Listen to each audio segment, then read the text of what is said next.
Sir এই যে এটা হচ্ছে আপনার ফুড।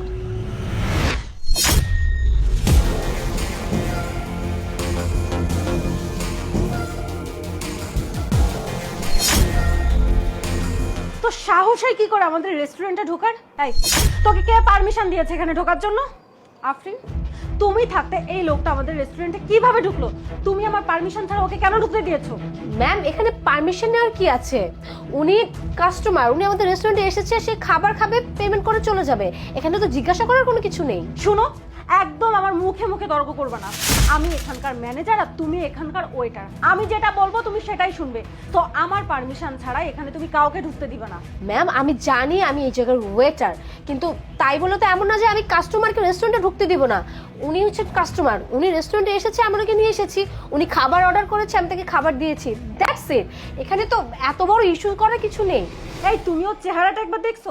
ওর দিকে ভালো করে তাকিয়ে দেখো। ফকিন্নি ছোট লোক একটা, ওকে দেখেই মনে হচ্ছে ও রাস্তায় রাস্তায় ভিক্ষে করে খায়। ও এখানকার বিল কিভাবে দিবে? ম্যাম আপনি সব কি বলছেন? দেখুন ম্যাম, আপনি তো রিসেন্টলি এসেছেন, তাই আপনি রেস্টুরেন্টের অনেক রুলস রেগুলেশন জানেন না। আর আমাদের বস বলেছেন যে রেস্টুরেন্টে যে কোনো কাস্টমারই আসুক না কেন, আমরা সবাইকে যেন সেমভাবেই সার্ভিসটা দিই। ম্যাম আর এটা হচ্ছে আমাদের রেস্টুরেন্টের রুলের বাইরে, আমি ওনার সাথে এরকম করতে পারবো না। এই ইউ, এখানকার রুলস সম্পর্কে জেনে তবেই আমি এখানে এসেছি। এখানে সবটা আমি খুব ভালোভাবে হ্যান্ডেল করছি, আর আমি চাই না এইসব লোকের জন্য এই রেস্টুরেন্টের রেপুটেশন নষ্ট হয়ে যাক। তুমি ওকে একবার দেখো, ওর কারণে এখানকার রেপুটেশন নষ্ট হয়ে যাবে। এখানে কোনো কাস্টমার আসতেই চাইবে না নেক্সট টাইম থেকে। সো আমি তোমাকে বলছি, আমি তোমাকে অর্ডার দিচ্ছি, তুমি এক্ষুনি ওকে এখান থেকে বের করে দাও। ম্যাম আমি এই কাজটা করতে পারবো না, এটা তো আমাদের রেস্টুরেন্টের রুলসের বাইরে, তাই না? আর তাছাড়া এটা তো যে কোনো মানুষের বিবেকেও বাঁধবে। সরি ম্যাম, আমি এই ধরনের কাজ করতে পারবো না। ওকে ফাইন, তোমার কিচ্ছু করার দরকার নেই। এবার যা করার আমিই করবো। এই ম্যাম এই ওঠ ওঠ, চল আমার সাথে। আয় মনি, কি হয়েছে? কি সমস্যা? ওনার হাত ছাড়ো। স্যার দেখুন না, আপনার রেস্টুরেন্টটা পুরো মাছের বাজার হয়ে গেছে। যে খুশি এখানে ঢুকে যাচ্ছে। এই যে এই লোকটা আমাদের রেস্টুরেন্টে ঢুকে আমাদের রেস্টুরেন্টের খাবার খাচ্ছে, আর এই লোকটাকে এন্ট্রি করতে সাহায্য করেছে আমাদের আফরিন। ওর এত বড় সাহস, সামান্য একটা ওয়েটার হয়ে এই কাজটা করেছে। তুমি এটা কেমন কথা বলছো? আমার রেস্টুরেন্ট কেন খোলা আছে? যেন মানুষ এখানে আসে, খাওয়া দাওয়া করতে পারে, মানুষ পেট ভরে খেতে পারে। তুমি কি বলছো? আপনার কথা? আপনি তো কাজই হচ্ছে রেস্টুরেন্টে যারা আসবে তাদেরকে সসম্মান এনে রেস্টুরেন্টে বসিয়ে আপ্যায়ন করা। আর আপনি এখানে ভুলে কি করেছে? স্যার আপনি কেন বুঝতে পারছেন না? এতে আপনার বিজনেসের লোকসান হয়ে যাবে। আপনি একবার দেখুন, এই লোকটার চেহারা দেখুন। ওকে দেখেই মনে হচ্ছে ও গরিব, ও ভিক্ষা করে খায়, রাস্তায় রাস্তায় সবার কাছে হাত পেতে টাকা নেই। ও কি করে এই রেস্টুরেন্ট থেকে খাবার খেয়ে সেই বিল পরিশোধ করবে? ওকে দেখে আমার একটুও সুবিধার মনে হচ্ছে না স্যার। আর ওকে একবার দেখুন, ওর চেহারাটা দেখলেই আমাদের বাকি কাস্টমাররা এখান থেকে চলে যাবে, আমাদের রেস্টুরেন্টে কেউ আসবে না নেক্সট টাইম থেকে। আর এভাবে যদি চলতে থাকে আস্তে আস্তে আপনার রেস্টুরেন্টের রেপুটেশন নষ্ট হতে থাকবে। আপনার রেস্টুরেন্টে কেউ আসবে না, এতে আপনারই ক্ষতি হবে। আর আমি সবসময় আপনার ভালো চাই, আর এই জন্যই আমি আপনাকে এই কথাগুলো বলছি।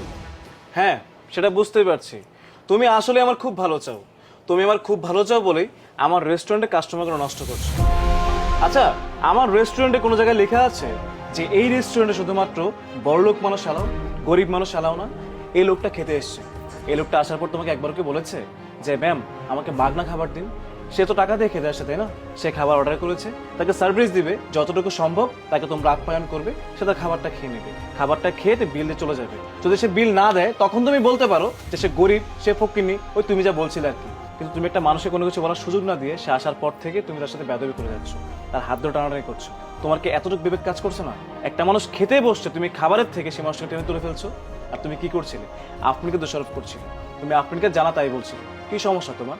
তুমি যখন আমার রেস্টুরেন্টে এসছো তখন তোমাকে আমি এমন রুলস দিয়েছিলাম যে আমার রেস্টুরেন্টে যারা আসবে শুধুমাত্র বড় লোকরা আসতে পারবে, গরিবরা আসবে না?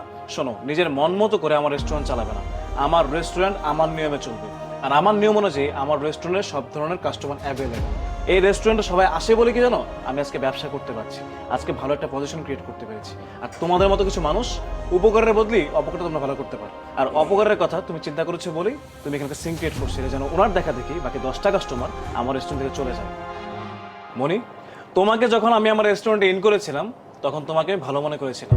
আমি ভেবেছিলাম তোমার দ্বারা আমার ব্যবসা উন্নতি হবে, কিন্তু না। আজকে মনে হচ্ছে আমি যা করেছিলাম সম্পূর্ণ আমার ভুল ডিসিশন ছিল। আর যে কারণে আজকে আমার একটা কাস্টমারের পাশাপাশি তুমি আমার রেস্টুরেন্টে 10টা কাস্টমার নষ্ট করছো। তোমার কাজটা আমার একদম ভালো লাগেনি। স্যার আপনি এটা কি বলছেন? আমি আপনার ভালোর জন্য বললাম আর আপনি আমাকেই ভুল বুঝছেন। শুনুন স্যার, আপনি কিন্তু ইনডিরেক্টলি আমাকে চাকরি থেকে বের করে দেওয়ার হুমকি দিচ্ছেন। আসলে আমাদের কোনো অপশন নেই। এটা তোমাকে আমি ইনডিরেক্টলি না ডিরেক্টলি বলছি, তুমি জব না করলে আমি খুশি হব। কারণ তুমি জিজ্ঞেস করতে পারো যে আমি কেন বলছি। হুট করে একটা লোকের জন্য এমন ডিসিশন আমার নেওয়ার কারণ কি? আমি এই লোকটার জন্য না, আমি আমার রেস্টুরেন্টের কথা চিন্তা করে আমি এমন একটা ডিসিশন ক্রিয়েট করেছি যাতে করে আমার ব্যবসা ভালোভাবে আগাতে পারি, ভালোভাবে কাজ করতে পারি, কাস্টমারদেরকে খুশি করতে পারি। এই ব্যবসা না থাকলে না দুদিন পর আমাকে খুঁজে পাওয়া যাবে না। কারণ এই ব্যবসা হচ্ছে আমার পেটের খিদা মিটায়। যেমন তুমি কাজ করছো তোমার পেটের খিদার জন্য, তেমন আমি ব্যবসা করছি আমার পেটের খিদার জন্য। আর যারা এখানে আসে তারা পেটের ক্ষুধা মেটানোর জন্যই আমার এখানে সে খাবারটা খায়। সো তুমি ক্লিয়ার তো?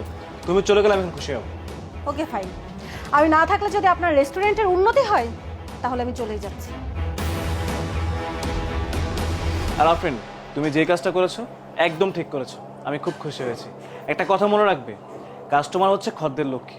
ওরা আছে বলেই আজকে আমরা লাভবান, আজকে আমরা সতেজভাবে চলতে পারছি। সো তুমি তোমার কাজ করো, carry on. Thank you sir.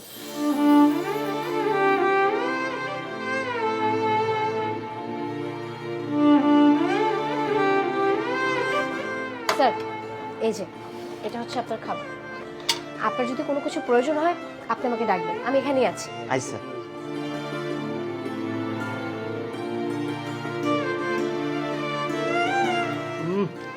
বাহ, খাওয়ান তো খুব মজা, খুব স্বাদ হয়েছে।